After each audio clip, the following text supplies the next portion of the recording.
Vou falar sobre tuberculose pulmonar. Paciente de 45 anos de idade, atende ao serviço de consulta, referindo o quadro com tosse produtiva mais de 20 dias com febre e mal-estar geral. Então, eu vou me apresentar como médica da unidade, fazer o ambiente acolhedor, postura reta, olhando nos olhos do paciente, nunca cruzando os braços, pergunto o nome, idade, profissão, estado civil e pergunto qual o motivo de consulta, escutando sem interromper o paciente. E aí começa a anamnese investigando a tosse. Eu pergunto quando iniciou, se tem algum horário mais comum, se piora com alguma coisa, se tomou alguma medicação, se tem secreção, tosse seca, se tem a secreção, qual tipo de secreção, que cor que se tem sangue, se tem queixa de febre, pergunto sobre se iniciou junto com a tosse, qual horário, se ela quantificou, se ela não quantificou, qual horário ela sente que está mais febril, se tem presença de calafrios. A gente também pergunta sintomas acompanhados, que são náuseas, vômitos, diarreia, perda de peso, diminuição do apetite. A gente pergunta sobre os antecedentes patológicos, se tem presença de hipertensão, diabetes, HIV, hepatite, tuberculose. A gente faz os antecedentes familiares também, perguntando diabetes, hipertensão. Na questão da tosse de mais de 20 dias, a gente pensa sempre na tuberculose, a gente pergunta se algum familiar ou alguém que mora junto com a paciente ou alguém próximo da paciente, às vezes no ambiente de trabalho, tá tendo os mesmos sintomas, né? E há quanto tempo, se teve contato com alguém ou estava viajando em algum outro lugar e acabou tendo contato com uma pessoa que estava relatando os mesmos sintomas. E a gente pergunta os hábitos, se o paciente faz uso de drogas, álcool, tabaco, e também perguntamos sobre as condições de moradia.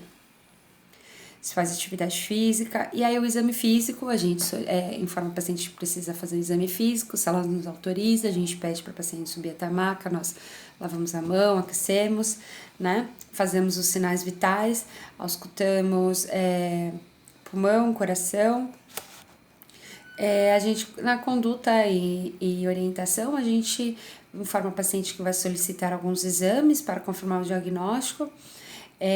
Se disponível, a gente pode solicitar o teste rápido molecular para tuberculose, solicitamos a baciloscopia.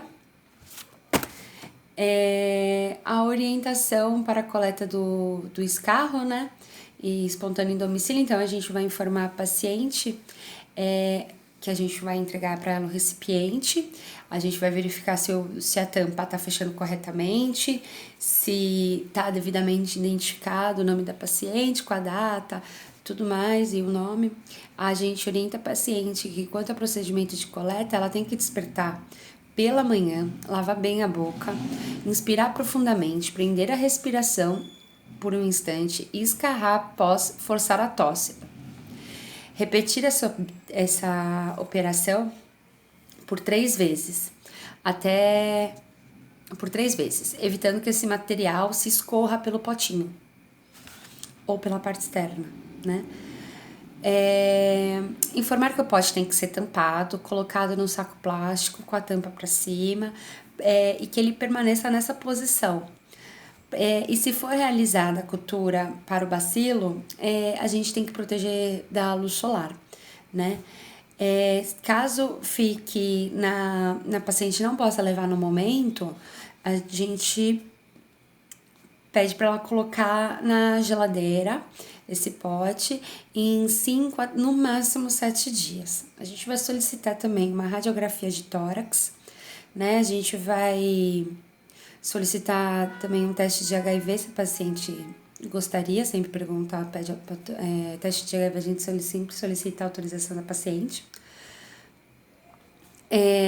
Na radiografia de tórax, normalmente aparece uma cavitação única ou múltipla, geralmente com nível de aéreo, diâmetro de 2 centímetros, que não costuma ultrapassar 5, né? A gente vai informar a paciente do diagnóstico de tuberculose, explicar que é uma doença transmitida pelo ar, que tem cura, mas é um tratamento bem demorado, né? 6 meses. E que ela tem tudo para ficar bem. E esses medicamentos são oferecidos pelo SUS, ela não vai ter custo. Então a gente vai indicar o tratamento RIP, né, que são 4 meses, e RI por 2 meses. Os medicamentos devem ser administrados preferencialmente em jejum, 1 hora antes ou 2 horas após o café da manhã. Informar que esse tratamento tem que ser observado, pode ser na unidade ou na casa da paciente. É desejável que a toma seja observada, seja diária. Informar os efeitos colaterais dos medicamentos, né? Informar que após 15 dias do início do tratamento, a paciente já não tem mais risco de transmitir a doença para ninguém. E ela também a gente também vai precisar realizar mensalmente a baciloscopia de controle.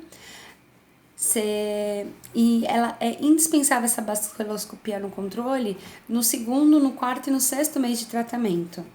A gente tem que investigar os contatos, né? As pessoas que estão próximas à paciente. Os assintomáticos, maiores de 10 anos, a gente realiza a prova tuberculínica. Se tiver a prova tuberculínica maior de 5, e raio-x negativo, a gente faz o tratamento para infecção latente, que seria uma infecção assintomática. Se for menor, a gente repete em 5 a 8 semanas após a primeira, e se der negativo novamente, a gente libera o contactante. A gente tem que fazer notificação do caso, esclarecer dúvida e marcar o retorno. Agora eu vou falar algumas coisas que eu marquei aqui. Que a tuberculose primária, ela ocorre mais em criança, tem uma evolução espontânea, tem evolução e cura espontânea, né? Mas acaba dando granuloma e calcificações, que a criança pode perder a capacidade de retração do pulmão. Sobre o HIV, a gente sempre vai fazer primeiro o tratamento, paciente com tuberculose e HIV, no caso, se ele já faz o tratamento do HIV, né? Mas se ele descobre concomitante, então a gente primeiro faz o tratamento de HIV, porque há risco de síndrome de reconstituição humana. E aí a gente troca, e se o paciente já estiver fazendo o uso, a gente troca por um período o dolutegravir pelo efavirenz. Sobre as complicações dos medicamentos, a isoniazida, ela pode dar uma nefropatia periférica. A gente vai fazer um tratamento com a vitamina B6. A rifampicina, ela deixa a urina avermelhada, é importante informar os efeitos colaterais dos medicamentos. A pirazinamida, ela pode dar hiperuricemia. Streptomicina, ototoxicidade, nefrotoxicidade, e o etambutol pode causar alterações visuais. O PPD, ele, na questão da pediatria, ele ajuda, né? Porque a criança não vai conseguir fazer a gente não vai conseguir fazer na criança uma coleta de escarro espontânea. Então, o PPD, ele ajuda, mas ele não dá o diagnóstico, né? E a gente sempre vai solicitar a cultura quando o bacilo é negativo numa paciente que tem aparentemente uma tuberculose extrapulmonar, né? Mesmo a cultura, ela não é muito solicitada, a gente já começa o tratamento, pode solicitar, mas ela normalmente não é muito solicitada devido à demora do seu resultado.